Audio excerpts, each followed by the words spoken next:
Mantan Menko PMK Muhadjir Effendi menyerahkan jabatan kepada Menko PMK Pratikno yang baru dilantik Presiden Prabowo Subianto. Kemenko Bidang Pembangunan Manusia dan Kebudayaan (PMK) menggelar upacara serah terima jabatan Menko PMK siang ini.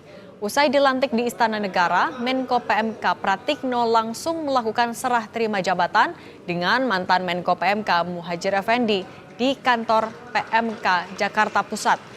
Keduanya menandatangani surat serah terima jabatan dan dilanjutkan dengan pembacaan doa dan sambutan oleh keduanya. Siang hari ini saya telah melakukan serah terima jabatan dengan Menko yang baru, yaitu Bapak Profesor Dr. Pratikno. Saya kira semuanya sudah sangat mengenal beliau. Beliau adalah Mensesnek selama ini. Dan saya jamin kualitas beliau untuk memimpin lebih lanjut di Kemenko PMK ini jauh lebih baik dibanding saya. Insya Allah. Mantan Mendikbudristek Nadiem Makarim menjalani serah terima jabatan dengan 3 Menteri Kabinet Merah Putih yang baru dilantik Presiden Prabowo Subianto. Nadiem menjalani sertijab dengan 3 menteri karena Prabowo memecah Kemendikbudristek menjadi 3 kementerian. 3 menteri yang menjalani sertijab dengan Nadiem adalah Menteri Pendidikan Dasar dan Menengah Abdul Mukti, Menteri Pendidikan Tinggi, Sains dan Teknologi Satrio Sumantri Brojonegoro, dan Menteri Kebudayaan Fadlizon. Semuanya menandatangani acara sertijab dan diakhiri prosesi foto bersama 3 menteri baru antara Nadiem Makarim, Abdul Mukti, Fadlizon, dan Satrio Sumantri Brojonegoro.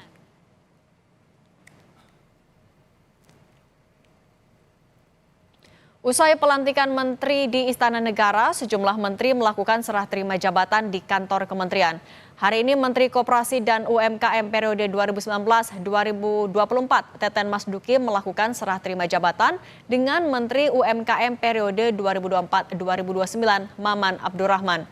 Untuk mengetahui kondisi terkini serah terima jabatan, sudah bergabung bersama kami jurnalis Kompas TV Audrey Zevanya di Gedung Smesko Gatot Subroto, Jakarta. Audrey, selamat petang. Kementerian Koperasi dan UMKM dipecah. Sertijabnya sudah selesai semua atau seperti apa? Selamat petang, Cindy dan juga saudara. Saat ini tentu sertijab sudah selesai, dua-duanya baik itu untuk Menteri Koperasi maupun Menteri UMKM.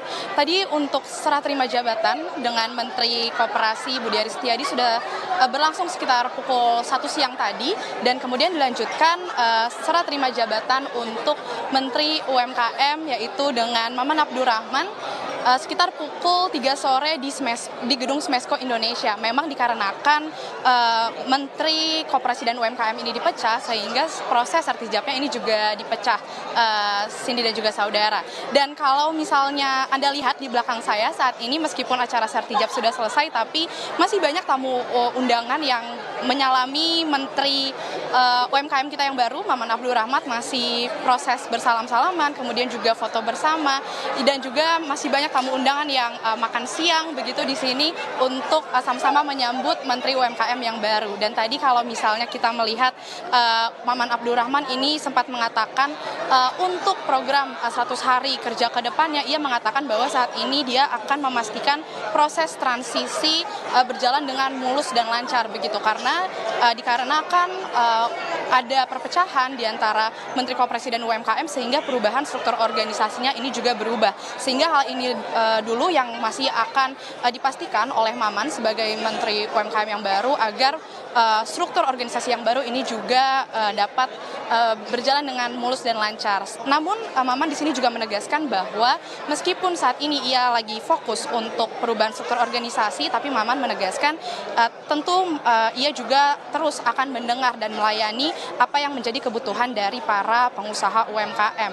Dan juga kita ketahui banyak menteri baru yang baru dilantik tadi pagi begitu di gedung DPR. Tadi Maman juga mengatakan ada pesan dari Presiden RI 2024-2029 Prabowo Subianto yang memberikan pesan untuk Maman, di mana kita sama-sama ketahui bahwa Presiden kita Prabowo Subianto ini memiliki target optimis untuk pertumbuhan ekonomi hingga 8%. Dan tadi Maman mengatakan sektor UMKM ini merupakan salah satu faktor pendukung yang bisa melancarkan apa yang menjadi harapan atau target optimis dari Presiden Prabowo Subianto.